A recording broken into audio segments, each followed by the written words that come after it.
A young man is dead and another in bad shape after a crash in St. Anne, and police say this was no ordinary crash. Good evening, everyone. I'm Claire Kellett. I'm Steve Savar. The crash was caused by a man attempting stunts on the roadway.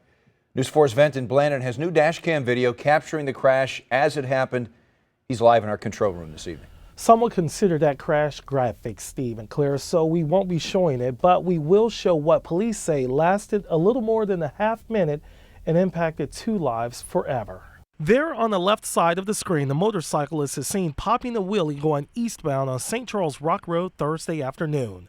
That was what caught a St. Anne officer's attention, prompting a U-turn to follow that rider. That did not stop the man from staying on one wheel more than a mile farther east on St. Charles Rock Road. Police say this was never a pursuit, but the officer eventually hit his lights and sirens so he and the rider could move through the intersection safely. Seconds later, the officer watched the rider crash into a car. It's not just here, it's everywhere. This is not uncommon, and it brings up a good point about how careful people need to be, because it doesn't even need to be the police behind you, these motorcycles.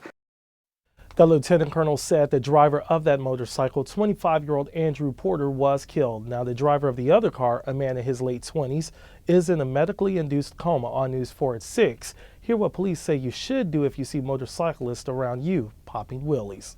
Vincent Blandin, News 4.